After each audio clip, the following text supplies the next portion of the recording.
आज घर लौटकर अजनबी की तरह अपनी पत्नी को देखना, तुम चकित होगे, या अपने पति को देखना, या अपने बेटे को, या अपने मित्र को, और तुम चकित होगे कि मान्यता ही थी कि हम जानते हैं। और जीवन रोज रोज ये घटना घटाता है। रोज रोज पत्नी ऐसा व्यवहार कर देती है कि तुम्हें परेशानी होती है। तुम सोच ही नहीं सकते थे। पति ऐसा व्यवहार कर देता है कि पत्नी सोच ही नहीं सकती थी कि कभी ऐसा करेगा। एक आदमी को तुम भला मानते थे, एक दिन धोखा दे जाता है। तुम कहते हो यह आदमी धोखा दे गया, लेकिन सच्चाई कुल इतनी ही है कि तुमने यह मान लिया था कि यह कभी धोखा न देगा। ये तुम्हारी जानकारी थी, सिर्फ तुम्हारी जानकारी टूट गई और कुछ नहीं हुआ है। यह आदमी तो जैसा है वैसा ही है। एक बुरा आदमी भला हो जाता है, एक भला आदमी बुरा हो जाता है। क्षण में हो जाती है ये बात। कोई भी आदमी की भविष्यवाणी नहीं हो सकती। हम इतना तो कभी भी किसी को नहीं जान पाते हैं कि कह सके कि कल ये कैसा व्यवहार करेगा। हमारी जानकारियां मान्यता भर हैं, पर इन्हीं मान्यताओं के कारण हमारा जीवन धुंधला हो जाता है और जीवन से प्रेम खो जाता है। परमात्मा को भी लोग सोचने लगते हैं कि हम जानते हैं, तो बस उनकी प्रार्थना भी मर गई। जहाँ जाना कि जाना, वहाँ परमात्मा भी मर गया, प्रार्थना भी मर गई, तुम भी मर गए। वहाँ सिर्फ मृत्यु का ही वास है। जहाँ तथाकथित ज्ञान की सघनता है वहाँ मृत्यु का आवास है। और जहाँ तुम निर्दोष बच्चे की भांति हो जिसे कुछ भी पता नहीं, वहाँ रहस्य है। इसलिए तो छोटे बच्चे तुम्हें इतने आह्लादित मालूम पड़ते हैं। तुम भी उनका हाथ पकड़ कर चल रहे हो, उसी बगीचे में जिसमें वे हैं, लेकिन वे इतने आह्लादित हैं। हर उड़ती तितली उनकी आंखों को पकड़ लेती है, हर फूल उन्हें थिठका लेता है। वे खड़े हो गए हैं, तुम उन्हें खींच रहे हो कि चलो, अब क्या देखना है, ये देखे हुए फूल हैं। हर पक्षी की आवाज उन्हें रोक लेती है। ये भागा खरगोश और उनके प्राण उनके साथ हो लिए। लेकिन तुम उसी बगीचे से गुजर रहे हो। न पक्षी तुम्हें छूते हैं, न वृक्षों की हरियाली तुम्हें छूती है, न फूलों के रंग तुम्हें पुकारते हैं, न आकाश में खिला इंद्रधनुष तुम्हें दिखाई पड़ता है। तुम्हें कुछ नहीं दिखाई पड़ता। तुम्हें तो ये ख्याल है इस बगीचे में तो बहुत बार हो गए। बस इसी कारण सब अड़चन हुई जा रही है। उपनिषद कहते हैं, जिसे ये ख्याल है कि मैं परमात्मा को जानता हूँ, जानना कि नहीं जानता, ये तो सबसे बड़े अज्ञान की घोषणा हो जाएगी। परमात्मा को जानने वाला तो सिर्फ रहस्य विमुग्ध रह जाता है, मौन हो जाता है। और जिस दिन तुम परमात्मा के साथ थोड़ा सा भी संबंध जोड़ लेते हो, उस दिन परमात्मा तो ज्ञात होता ही नहीं, ये संसार भी अज्ञात हो जाता है।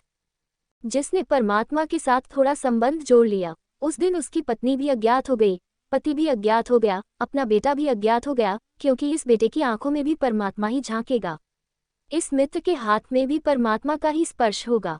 ये पत्नी भी कोई और नहीं, उसका ही एक रूप है। ये वृक्षों में भी वही हरा है, इन पक्षियों में भी वही गीत गा रहा है, इस सूरज में वही प्रकाश है, इस अंधेरी रात में वही अंधेरी रात है। परमात्मा को जानने से परमात्मा ही अज्ञात नहीं होता, सारा जगत पुनः अज्ञात हो जाता है। इसको दूसरी भाषा में अगर कहें तो फिर से जगत रहस्यपूर्ण हो जाता है, फिर से आश्चर्य का जन्म होता है, फिर से तुम्हें बच्चे की आंख मिलती है, पुनर्जन्म हुआ, द्विज बने। यह नया जन्म ही संन्यास है। तुम पूछते हो, उस परम तत्व से प्रेम या भक्ति कैसे की जाए जिसे हम जानते ही नहीं। तुम्हारे प्रश्न को मैं समझा, सार्थक है। स्वभावतः ये सवाल उठता है कि जिसे हम जानते ही नहीं उसे कैसे प्रेम करें। पहले जानेंगे, तभी तो प्रेम उपजेगा। तुम्हारा ख्याल है कि प्रेम प्रेम की वस्तु के कारण उपजता है, तो भूल में पड़ गए। क्या तुम सोचते हो प्यास इसलिए पैदा होती है कि पानी सामने है? प्यास पहले है, पानी की तलाश पीछे है। क्या तुम सोचते हो जब बच्चा पैदा होता है तो उसे पता है कि दूध क्या है, इसलिए चिल्लाता है कि मुझे दूध चाहिए, इसलिए रोता है, चीखता पुकारता है कि मुझे दूध चाहिए। दूध का तो उसे कुछ भी पता नहीं, न पहले कभी चखा न कभी सुना। फिर किस लिए पुकार मचा रहा है, फिर किस लिए गुहार मचा रहा है, फिर किस लिए शोरगुल कर रहा है? भूख है, भूख का पता है। भेद समझ लेना, दूध का पता हो और तब भूख लगे तो झूठी भूख। ऐसी तुम्हें अक्सर लगती है। होटल के पास से निकले, गंध तैरती पास से गुजर गई, नासापुट गंध से भर गए और भूख लगाई। पकौड़े पकते थे और भूख लगाई, ये झूठी है। अभी क्षण भर पहले नहीं थी, अभी पकौड़ों के पकने की गंध नासापुटों में भर गई और भूख लगाई। ये भूख मानसिक है, ये थोथी है। इस भूख से सावधान, ये कृत्रिम है। और अगर इस भूख की मान कर चलोगे तो जल्दी ही रुग्ण बनोगे। ये तुम्हारे शरीर की मांग ही नहीं है, ये तुम्हारी जरूरत नहीं है। जरूरत होती तो पकौड़े की गंध की जरूरत नहीं थी। जरूरत होती तो भूख उठती, फिर तुम पकौड़े की तलाश में निकलते, वह दूसरी बात थी। छोटा बच्चा पैदा हुआ, अभी तो इसने कभी स्वाद नहीं लिया, कभी देखा नहीं दूध, कभी माँ की स्तन जाने नहीं।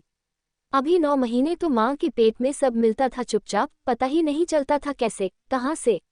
जीवन रस इसमें चुपचाप बहता था, इसे ओंठ भी नहीं चलाने पड़ते थे। जीवन ऊर्जा इसे मिलती थी मुफ्त। इसने कभी दूध पिया भी नहीं है। बड़ा चमत्कार है। मनोवैज्ञानिक, वैज्ञानिक सभी के सामने ये प्रश्न महत्वपूर्ण है कि बच्चा जब पहली दफा रोता है तो किस लिए? दूध के लिए, स्तन के लिए? ये तो संभव नहीं है। फिर किस लिए? भूख है। भूख का उसे पता है। भीतर भूख कुलबुला रही है, पुकारता है, रोता है, चिल्लाता है। किसके लिए रोता है, पुकारता है, ये भी अभी पता नहीं है।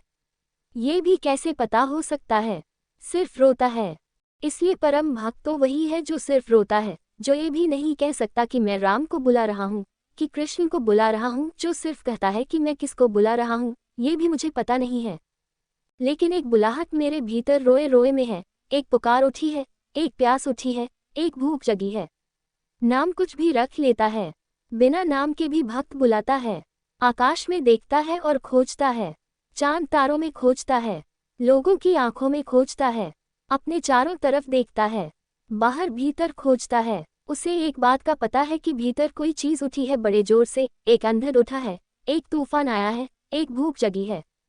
वैज्ञानिक कहते हैं कि बच्चे को जैसे ही स्तन मिलता है, वह तत्काल स्तन से दूध पीना शुरू कर देता है। इसने पहले कभी अभ्यास भी नहीं किया, कोई रिहर्सल भी नहीं किया है। इसको कोई मौका ही नहीं मिला रिहर्सल का।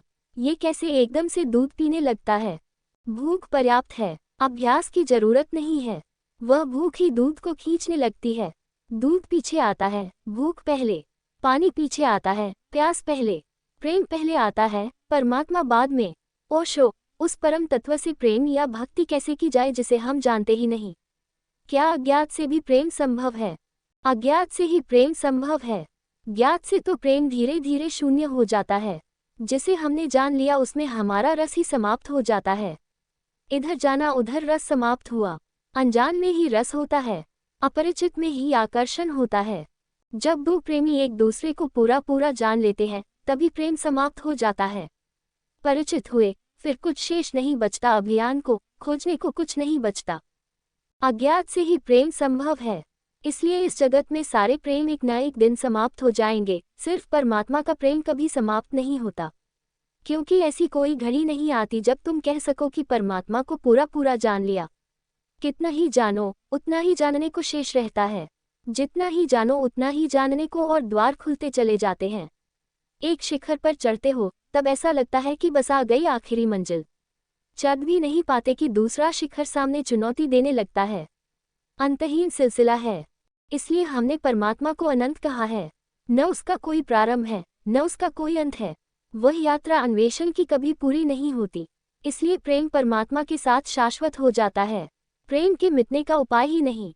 इसे जीवन में समझने की कोशिश करना। और अगर जीवन के इस साधारण तल पर भी प्रेम को बनाए रखना हो तो एक दूसरे को जानने की भ्रांति में मत पड़ना, अन्यथा प्रेम मर जाएगा। और सच्चाई यही है कि जान तो कहाँ पाते हो तुम। 30 साल एक स्त्री के साथ रहे कि पुरुष के साथ रहे, तुम सोचते हो कि जान लिया, जान कहाँ पाते हो? 30 साल जिस पत्नी के साथ रहे हो, उसे भी सच में जानते हो? मान लिया है कि जानते हो? आंखें धुंधली हो गई हैं। जाना क्या है? जिस बच्चे को तुमने जन्म दिया है, जो तुम्हारे खून से बड़ा हुआ है, उसे भी जानते हो? मान लिया है कि अपना बेटा है तो जानते हैं, पर जानते क्या हो? इस जगत का रहस्य कहीं भी तो समाप्त नहीं होता। फिर से अपनी पत्नी की आंखों में झांक कर देखना, जिसके साथ 30 साल रहे हो। हालांकि धीरे धीरे तुमने आंखों में झांकना बंद ही कर दिया है। धीरे धीरे तुम पत्नी की तरफ देखते ही नहीं। सब धुंधला धुंधला हो गया है। तुम सोचते हो, जब जानते ही हैं तो देखना क्या है?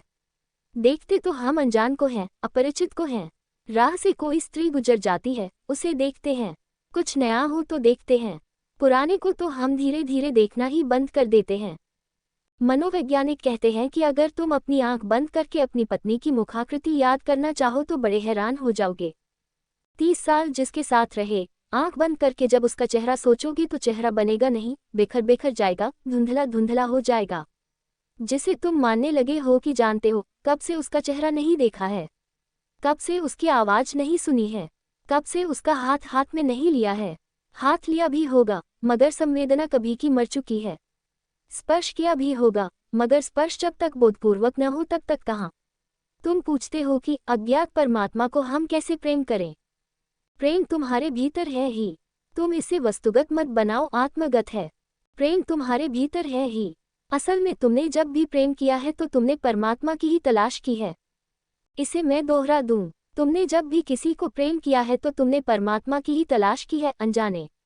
बच्चा अक्सर करता है कि उसके हाथ में कुछ भी दो, जल्दी से मुंह में ले लेता है। क्यों? उसे तो भूख लगी है, वह स्तन की तलाश कर रहा है। हाथ में घुना घुना दिया, घुना घुने को मुंह में ले लेता है। कुछ न मिले अपने अंगूठे को मुंह में ले लेता है, अपने पैर के अंगूठे को मुंह में ले लेता है। जो मिलता है उसी को मुंह में ले लेता है। उसे तो भूख लगी है, सोचता है शायद यही स्तन है। स्तन का तो उसे कुछ पता नहीं।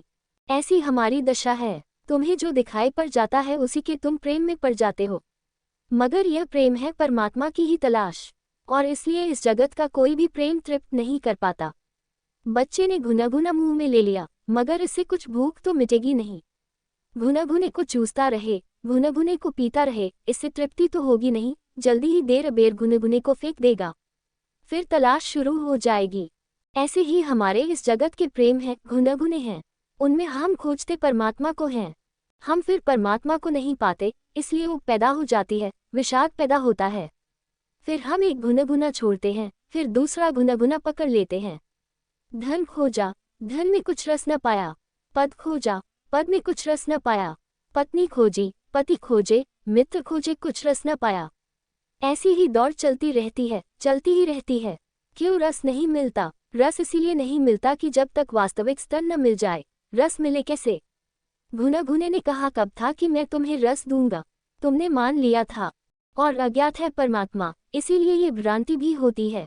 मनुष्य कुछ भी खोजता हो परमात्मा को ही खोजता है। नरक में खोजता हो तो भी परमात्मा को ही खोजता है। शराब में खोजता हो तो भी परमात्मा को ही खोजता है। पद में खोजता हो तो भी परमात्मा को ही खोजता है। धन में खोजता हो तो भी परमात्मा को ही खोजता है। समझने की कोशिश करना, तुम्हारी धन की इतनी आकांक्षा क्यों है? कभी तुमने इस पर विचार किया? तुम्हारे महात्मा भी इसके खिलाफ तो बोलते हैं, लेकिन इस पर कभी विचार करने का मौका नहीं देते। इस पर तुमने कभी ध्यान किया कि आदमी धन की तलाश में क्या खोजता है? आदमी धन की तलाश में यही खोज रहा है कि ऐसी स्थिति आ जाए कि मेरी सब जरूरतें पूरी हो जाएं, कि मुझे कुछ चाहिए हो तो मेरे पास धन हो। ऐसा न हो कि चाहत तो हो और धन न हो तो तड़प हो। धन के द्वारा आदमी एक ऐसी दशा पाना चाहता है जहां कोई भी आकांक्षा अतृप्त न रह जाए। और क्या खोज है? इतना धन हो कि मेरी आकांक्षाओं से ज्यादा हो, यही तो धन की खोज है। अगर तुम इसका सार अर्थ समझो तो इसका मतलब हुआ कि धन के द्वारा भी आदमी वासना रहित चित्त की दशा खोजता है। एक ऐसी दशा आ जाए जहां कोई आकांक्षा नहीं बची, क्योंकि आकांक्षा यानी भिखमंगापन, मांगो, गिड़गिड़ाओ, तड़पो। तुम जो धन के पीछे इतने पड़े हो तो तुम कोई रुपये सिक्के के पीछे थोड़े ही दीवाने हो। कौन पागल रुपये के पीछे दीवाना है? रुपये में एक आशा है, एक भरोसा है कि अगर रुपया पास होगा तो तुम्हें भिखमंगा नहीं होना पड़ेगा। जब जरूरत पड़ेगी, तुम्हारे पास संपत्ति होगी, सुविधा होगी, तुम अपनी जरूरत पूरी कर लोगे, जरूरत से तड़फोगे नहीं। वासना से ज्यादा धन हो जाए, ये हमारी दौड़ है। ये कभी हो नहीं पाता, ये दूसरी बात है, इसलिए हम तकलीफ में पड़ते हैं। मगर हमारी आकांक्षा तो यही है। तुम पद पर पहुंचना चाहते हो, क्यों? ताकि तुम किसी से नीचे न रह जाओ। इससे ग्लानि होती है, तुम किसी से पीछे न रह जाओ। पीछे रहने में मन को कष्ट होता है। ऐसी जगह पहुंच जाओ जिसके ऊपर और कोई जगह नहीं है। चलो राष्ट्रपति हो जाओ कि प्रधानमंत्री हो जाओ। ऐसी जगह पहुंच जाओ जिसके ऊपर और कोई जगह नहीं, वहां निश्चित होकर फिर बैठोगे। अब कहीं जाने को नहीं रहा। पद की तलाश भी इसीलिए है कि एक ऐसी जगह आ जाए जहां विश्राम कर सको, जहां से फिर और जाने की और धक्के खाने की जरूरत न रहे। आखिरी पड़ाव आ गया, मंजिल आ गई। मगर यह आती नहीं मंजिल। दिल्ली पहुंच जाते हो मगर मंजिल नहीं आती। मगर तलाश परमात्मा की हो रही है। परमात्मा को भक्तों ने परमपद कहा है और परमात्मा को भक्तों ने परमधन कहा है। क्यों? क्योंकि परमात्मा के मिलते ही सब वासनाएं शून्य हो जाती हैं। परमात्मा के मिलते ही सब दौड़ शांत हो गई। अब कहीं और नहीं जाना है, विश्राम आ गया, अपना घर आ गया, मंजिल आ गई। अब इसमें ही डुबकी लगानी है, गोते खाने हैं, इस रस में ही डूबना उबरना है, डूबना है। अब मौज के क्षण आ गए, अब लीला होगी, अब कोई तनाव, कोई चिंता न रही। मनुष्य के मन का ठीक ठीक विश्लेषण करो तो तुम्हें पता चलेगा, मनुष्य कुछ भी खोजता हो, परमात्मा को ही खोजता है। और चूंकि कहीं भी नहीं पाता, इसलिए सब जगह से विषादग्रस्त होकर, संतापग्रस्त होकर लौट आता है। पत्नी में तुमने खोजना चाहा था एक ऐसा सौंदर्य जो कभी कलुषित न हो। तुम्हारी आकांक्षा परमात्मा की है, वही एक सौंदर्य है जो कभी कलुषित नहीं होता। तुमने पत्नी में एक ऐसा यौवन खोजना चाहा था जो कभी मुरझाएगा नहीं, लेकिन वह तो सिर्फ परमात्मा का ही है जो कभी नहीं मुरझाता। इस जगत में तो सब मुरझा जाएगा। जो जवान है बूढ़ा होगा, जो सुंदर है कुरूप हो जाएगा, जो आज ताज़ा है कल बासा हो जाएगा। यहाँ तो सब सुगंधे दुर्गंधे बन जाती हैं, और यहाँ सब सौंदर्य ढल जाता है। यहाँ फूल खिलते हैं कुम्हलाने को। तुमने एक ऐसा फूल चाहा था जो कभी न कुम्हलाए, फिर तुमने जिस फूल को चाहा वो कुम्हलाया, फिर पीड़ा लगी, फिर चोट लगी। ऐसी ही चोटों का नाम संसार है। ऐसे ही घाव बढ़ते चले जाते हैं। मूल आदमी वही है जो फिर उन्हीं गुनगुनों को पकड़ लेता है, फिर उन्हीं खिलौनों को चूसने लगता है। समझदार वह है जो देख लेता है कि गुनगुनों से दूध नहीं बहता है। धन से कोई भी कभी आकांक्षा से मुक्त नहीं होगा और पद से कोई कभी परमपद पर नहीं पहुंचता है। जिसको ये बात दिखाई पड़ गई, उसकी भूख खालिस रह गई। इस संसार में कोई उसकी भूख नहीं भरता। उस खालिस भूख से प्रार्थना उठती है, परमात्मा को जानने से नहीं उठती। खालिस भूख, भूख और भूख और भूख, और इस जगत में कोई चीज तृप्त करने वाली नहीं। सब देख लिया, सब परख लिया, कोई चीज तृप्त करती नहीं। फिर क्या करोगे?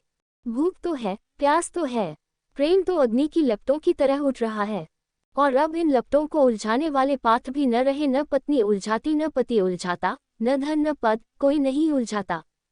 सब है अपनी जगह, लेकिन अब तुम्हारी इस तृप्ति के लिए तृप्त करने वाली कोई चीज नहीं है यहाँ। उन्हीं क्षणों में आंखें आकाश की तरफ उठती हैं, अज्ञात की तरफ उठती हैं। ज्ञात को तो छान लिया, अब अज्ञात को खोजें। जो दिखाई पड़ता है उसको तो खूब परख लिया, अब जो नहीं दिखाई पड़ता उसकी यात्रा में चलें। बाहर जो था उसको तो खूब तलाशा और हर बार और भी ज्यादा विषादग्रस्त होकर अपने में गिर गए। अब भीतर खोजें, अब अंतरयात्रा पर निकलें। उस परम तत्व से प्रेम या भक्ति कैसे की जाए जिसे हम जानते ही नहीं, जिसे तुम जानते हो। जिस दिन इससे तुम्हारा प्रेम असफल हो जाएगा, उस दिन, जिस दिन तुम जान लोगे कि यहाँ प्रेम के तृप्त होने का उपाय ही नहीं है, उस दिन यात्रा शुरू होगी। असली बात तुम्हारे भीतर की प्यास है। अपनी प्यास पहचानो, परमात्मा की फिक्र छोड़ो। इसलिए तो कुछ ऐसे ज्ञानी हुए जैसे बुद्ध, महावीर, जिन्होंने परमात्मा की बात ही नहीं की। उन्होंने कहा, परमात्मा को क्यों बीच में लाएं? अपनी प्यास है, अपनी प्यास को ही समझने की कोशिश करें और अपनी प्यास में ही उतरें। वे अपनी प्यास में ही उतर गए और उन्होंने परम अवस्था पाली। परमात्मा मिल गया, परमात्मा की बात किए बिना मिल गया। और जिन्होंने भगवान को नहीं माना, उनको हमने भगवान कहा। बुद्ध को हमने भगवान कहा, महावीर को हमने भगवान कहा। माना नहीं उन्होंने भगवान को। वे बड़े तर्कनिष्ठ लोग थे। उन्होंने कहा, भगवान को तो हम जानते नहीं, उसकी क्या बात करें। हमारे भीतर एक प्यास है, उसका ही हम विश्लेषण करेंगे। अपनी ही प्यास की हम खोज करेंगे। अपनी ही प्यास में गहरे जाएंगे, सीढ़ियां दर सीढ़ियां नीचे उतरेंगे। अपनी ही प्यास के कुएं में झांकेंगे। अंततः कहीं न कहीं जल की कोई रेखा होगी। जिन्होंने ऐसी यात्रा की, वे ध्यानी। उन्होंने ध्यान के माध्यम से परम अवस्था पाली। वे स्वयं परमात्मा हो गए। जरूरी नहीं कि सभी ऐसी यात्रा करें। जो सरल हृदय हैं, जिनका चित्त अभी बहुत विश्लेषण के रोग से ग्रसित नहीं हुआ है, जिनके पास थोड़ी सी भाव की संपदा शेष है, वे आंख उठाकर आकाश के अज्ञात में देखना शुरू कर दें। रोएं, गीत गा सके गीत गाएं। कुछ न बन सके तो रोना तो बन सकता है। रोने के लिए तो कोई कुशलता और कला नहीं चाहिए। उसी रोने में प्रार्थना का जन्म हो जाएगा। घड़ी भर रोज रो लो, पर्याप्त है। नहा जाओगे उन आंसुओं में, हल्के हो जाओगे, और तुम पाओगे कि धीरे धीरे जिसकी खोज है वह करीब आने लगा। कौन वह पुकार गई? अंधियारे आंगन में दिवरा सा बार गई, सूखी दो तिनकों में गुमसुम सा बैठा है। पानखों में ढांपे मुख जीवन से रूठा है, नीर विटप ठूठा है। ऐसे मन सुगना को चुगना सा डार गई। कौन वह पुकार गई। पेड़ों की फुनगी पर सेहरन अंधियारे की, टहनी पर सुबुग है पंछी बंजारे की। पंथी मनहारे की, सबकी मनचीती भिनसार को गुहार गई। कौन वह पुकार गई। आंखों की शाखों पर आंसू का झूला है, ओंठों के ढोले पर प्राण बहुत झूला है। पैगों में भूला है सांसों की छिटकी, लग प्यास से संवार गई। कौन वह पुकार गई। बेला के गजरेले सागर भी दौड़ा था, तट की चट्टानों ने फूल फूल तोड़ा था, गति ने मुख मोड़ा था। रेत की गलबाही दे चुप चुप बुलार गई। कौन वह पुकार गई। रह रह कर गिरते हैं जाले उदासी के, दुख से धुंधवाए से भाप की उसासी से, मैले से बासी से अंतस के मटियाले बासन खंगार गई। कौन वह पुकार गई। सपनों के मड़वे पर, भावों के चौरे पर, आशा के बिरवे पर, प्यार के टिकोरे पर, बोर के निहोरे पर, सरस रूप गंध के फुहारे फुहार गई। कौन वह पुकार गई। ऐसी फुलचुगी को पाना भर जीवन है, बैठी जिस डाली पर उसमें ही कंपन है, गीतों का नंदन है। मुट्ठी में बांधो तो पारे सी पार गई। कौन वह पुकार गई। अंधियारे आंगन में दिवरा सा बार गई। इस जगत के प्रेम भी जब आते हैं तो बड़े अज्ञात अपरिचित आते हैं। किसी प्रेमी से पूछा, इस स्त्री के प्रेम में क्यों पड़ गए। इसे जानते थे, जानकर प्रेम किया, तो प्रेमी कहेगा, जानने का सवाल ही नहीं उठा। इसे देखा और प्रेम हो गया। प्रेम कैसे हो गया, ये प्रेमी कहता है, ये बताना मुश्किल है। मैंने किया, ये बात ही गलत बस हो गया। अपने किए की कुछ बात ही नहीं है। एक तरंग उठी, कोई हृदय को बांध गया। कौन वह पुकार गई। पहचानते थोड़े ही है प्रेमी एक दूसरे को, एक पुकार एक तरंग दोनों हृदयों में एक साथ डोल जाती है। कोई अज्ञात तंतु कंप जाता है। क्यों कंप जाता है, अब तक कोई उत्तर नहीं है, कभी कोई उत्तर नहीं होगा। कारण मिल जाए प्रेम का तो समझना प्रेम ही नहीं। तुम कहोगे इसलिए प्रेम किया कि इसके पास पैसा बहुत था, बाप की अकेली बेटी है, सब अपना हो जाएगा, तो ये प्रेम न रहा। अगर उत्तर दे सको कि इसलिए प्रेम किया, तो ये प्रेम न रहा। तुमने कहा कि इसकी नाक बड़ी सुंदर है, नाक से तो कोई प्रेम नहीं करता। और फिर कल नाक तो नाक ही है, कल गिर पड़े, चोट खा जाए, फिर क्या होगा। तुम कहो इसकी आंख से प्रेम किया। नहीं, ये सब तो बहाने हैं। अक्सर तुम खोज लेते हो ये बहाने, मगर ये सच्चे नहीं हैं। प्रेम पहले हो जाता है, फिर आंख सुंदर मालूम पड़ती है, नाक सुंदर मालूम पड़ती है, बाल सुंदर मालूम पड़ते हैं। असल बात उल्टी है। ऐसा नहीं है कि आंख सुंदर थी इसलिए प्रेम हो गया। प्रेम हो गया इसलिए आंख सुंदर मालूम पड़ती है, क्योंकि यही आंख किसी दूसरे को सुंदर नहीं मालूम पड़ती, सिर्फ तुम्ही को मालूम पड़ती है। लैला सिर्फ मजनू को सुंदर मालूम पड़ती है। सारा गांव हंसता था, पागल समझता था। मजनू का मतलब ही पागल हो गया। धीरे धीरे शब्द का अर्थ ही पागल हो गया कि क्या मजनू हुए जा रहे हो, दिमाग खराब हो गया है। सारा गांव हंसता था, लोग कहते थे तू पागल है, ये लैला में कुछ भी रखा नहीं है, हमें तो कुछ दिखाई नहीं पड़ते। गांव के राजा ने भी बुलाया मजनू को, कहा तू बिल्कुल दीवानगी छोड़, तुझे सुंदर स्त्री चाहिए। समझदार आदमी सदा ऐसी बातें करते रहे, तुझे सुंदर स्त्री चाहिए। उसने राजमहल से 12 लड़कियां खड़ी कर दी, सुंदरतम उस पूरे देश में नहीं थी। मजनू गया, एक एक स्त्री को देखा, लौटकर उदास आ गया। उसने कहा, लैला इनमें कोई भी नहीं है। राजा ने कहा, तू पागल हुआ है, लैला कुछ भी नहीं है, एक काली कलूटी सी साधारण सी स्त्री है, ये सुंदरतम स्त्रियां हैं। मजनू ने कहा, होंगी, लेकिन मुझे लैला के सिवाय और कोई सुंदर दिखाई नहीं पड़ती। मुझे जिससे प्रेम है उसी में सौंदर्य दिखाई पड़ता है। राजा ने कहा, मुझे सौंदर्य नहीं दिखाई पड़ता, मैं कोई अंधा हूँ। मजनू का उत्तर बड़ा प्यारा था। उसने कहा, अगर लैला में सौंदर्य देखना हो तो मजनू की आंख चाहिए। ये बात बड़ी महत्वपूर्ण है, मजनू की आंख। तुम्हारा जब किसी से प्रेम हो जाता है तो दुनिया को तुम पागल मालूम पड़ोगे। प्रेमी सदा से पागल मालूम पड़े हैं। कारण साफ है, क्योंकि प्रेमी उत्तर नहीं दे पाते, तर्कयुक्त उत्तर नहीं दे पाते। इसलिए प्रेम को लोग अंधा कहते हैं, क्योंकि प्रेम के पास तर्क नहीं है, प्रेम के पास बुद्धिमानीपूर्ण उत्तर नहीं है। इसलिए बहुत बुद्धिमानों ने तो प्रेम का रास्ता ही समाप्त कर दिया था। उन्होंने तो विवाह ईजाद किया। वह बुद्धिमानों की ईजाद है, समझदार चालाकों की ईजाद है। उन्होंने विवाह ईजाद किया। विवाह का मतलब होता है कि पहले ठीक से जान लो, फिर प्रेम में पड़ो।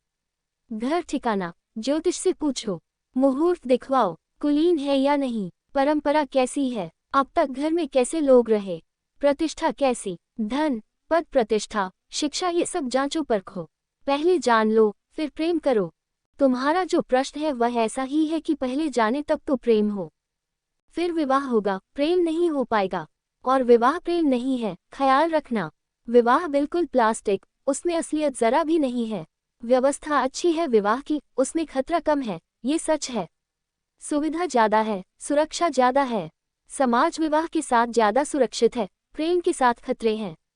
ऐसी चीज का क्या भरोसा जो अनजान से उतरती है, अपने बस में नहीं है। ऐसी चीज का कोई भरोसा नहीं है। आया हवा का झोंका तो आ गया, नहीं आया तो, और जो आया अचानक, वह अचानक जा भी सकता है, ये भी खतरा है। विवाह तो हम चेष्टा से लाए हैं, चेष्टा से ही जा सकेगा। पहले विवाह को बड़े आयोजन से लाना पड़ता है, इसलिए तो फिर तलाक का भी उतना ही आयोजन करना पड़ता है। जब जाएगा तो उतना ही आयोजन करना पड़ता है, और भी कठिन आयोजन करना पड़ेगा। जैसे बैंड बाजे बजे थे और एक औपचारिकता थी और पंडित पुरोहित आए थे और समाज इकट्ठा हुआ था, ऐसी फिर अदालत की दुनिया में गुजरना पड़ेगा। मुकदमेबाजी होगी, कानून चलेगा, झंझटें होंगी। व्यवस्था बनाई थी तो व्यवस्था मिटाने में भी उतनी झंझट होगी। प्रेम तो आता है अज्ञात झोंके की तरह, फिर उसका कुछ भरोसा भी क्या है। उसमें तो बहुत हिम्मतवर ही भरोसा कर सकते हैं, उसमें तो दुस्साहसी भरोसा कर सकते हैं। कमजोर वनिक बुद्धि के लोग उसमें भरोसा नहीं कर सकते। उसमें तो क्षत्रिय और राजपूत, और ये तो मैं साधारण प्रेम की बात कर रहा हूँ। परमात्मा का प्रेम तो बहुत भयंकर अंधर है। तुम परमात्मा को पहले जानोगे, फिर प्रेम करोगे। तुम्हें कोई पहले परमात्मा से परिचय करवाए तब तुम प्रेम करोगे। यही तो विज्ञान कहता है। विज्ञान कहता है पहले परमात्मा प्रमाणित तो हो, प्रयोगशाला में प्रमाणित हो, टेस्ट ट्यूब में प्रमाणित हो। हम इसकी जांच परख कर ले ठीक से, काट पीट कर ले इसकी ठीक से। जब तक हम परमात्मा का रोआ रोआ, रग रग न जान ले, तब तक हम स्वीकार न करेंगे। प्रेम की तो बात ही दूर है, पहले स्वीकार करेंगे फिर प्रेम हो सकता है। डॉट डॉट डॉट डॉट तो फिर तुम परमात्मा से कभी संबंध न जोड़ पाओगे। परमात्मा अज्ञात है और अज्ञात ही रहता है, अदृश्य है और अदृश्य ही रहता है। परमात्मा का अर्थ है इस विराट में जो ऊर्जा समाहित है, ये जो विराट की लीला चल रही है, इसके पीछे जो छिपा हुआ नर्तक है, ये जो नृत्य चल रहा है, ये जो उत्सव चल रहा है, इस उत्सव के पीछे जो जीवन सूत्र है, उस जीवन सूत्र से सीधी सीधी पहचान नहीं होती। प्रत्यक्ष परिचय कभी नहीं होता, परोक्ष प्रेम के द्वारा ही होता है। इसलिए संतों ने सद्गुरु की इतनी बात की है। सद्गुरु का मतलब केवल इतना है कि तुम्हारा सीधा तो कोई परिचय नहीं है, किसी का परिचय हो, पहले उसके प्रेम में पड़ो, धीरे धीरे कदम बढ़ाओ। आदमी तैरने सीखने जाता है नदी पर तो पहले तो उथले में तैरता है, एकदम से उतर नहीं जाता सागर की गहराई में, पहले किनारे पर तैरता है, आहिस्ता आहिस्ता अभ्यास करता है, फिर धीरे धीरे और गहराई की तरफ बढ़ता है। ऐसे ऐसे एक दिन इस योग्य हो जाता है कि पैसिफिक की गहराई भी हो तो भी कोई अंतर नहीं पड़ता। तैरना आ गया, पहले सत्संग करो। सत्संग का मतलब है जहाँ तुम जैसे ही प्यासे लोग, संसार से उब गए, हार गए, थक गए लोग, संसार को जिन्होंने ठीक से देख लिया, परख लिया और जरा भी पोषण नहीं पाया संसार से, जिनके प्राणों को जरा भी तृप्ति नहीं मिली, ऐसे लोगों के संग साथ बैठो, संगत करो। इनके साथ बैठने से तुम्हारी प्यास निखरेगी, तुम्हारी प्यास प्रकट होगी, साफ होगी, और तुम्हें हिम्मत बढ़ेगी कि तुम अकेले ही नहीं हो जिसके लिए संसार व्यर्थ गया है। अकेले में डर लगता है कि पता नहीं अपनी कोई भ्रांति हो। जहाँ सारी दुनिया धन की खोज कर रही है, वहाँ मैं ध्यान की खोज करूं। संदेह पैदा होता है, भरोसा नहीं आता, कहीं पागल तो नहीं हो रहा हूँ, यह क्या झंझट सिर ले रहा हूँ। जहाँ सारी भीड़ जा रही है, उसी तरफ जाने में सुगमता मालूम पड़ती है, सुविधा मालूम पड़ती है। जहाँ भीड़ है वही सच होगा, ऐसी हमारी धारणा है। जहाँ सभी लोग जाते हैं, इसीलिए जाते होंगे कि कुछ सच्चाई है। अकेला मैं कैसे चल पड़ूं पगडंडी पर। संगत का अर्थ है अकेला नहीं हूँ, और भी लोग हैं। संगत का अर्थ है मेरे जैसे और भी दीवाने हैं, मेरे जैसे और भी प्यासे हैं। इससे हिम्मत बढ़ती है। तो पहला कदम संगत। संगत का अर्थ है नदी के किनारे, तट पर, गले गले पानी में तैरना सीखो। फिर संगत से दूसरा कदम है सद्गुरु। अब तुम थोड़े और गहरे जाओ। अब जरा उसका हाथ पकड़ो जिसने परमात्मा में डुबकी लगाई हो। पहले उनका हाथ पकड़ो जो डुबकी लगाने के लिए आतुर है, फिर उसका हाथ पकड़ो जिसने डुबकी लगाई हो। और तीसरे कदम में तुम्हें पूरी स्वतंत्रता है, तुम परमात्मा में सीधे डुबकी मार जाओ। संगत, सद्गुरु और सत्य,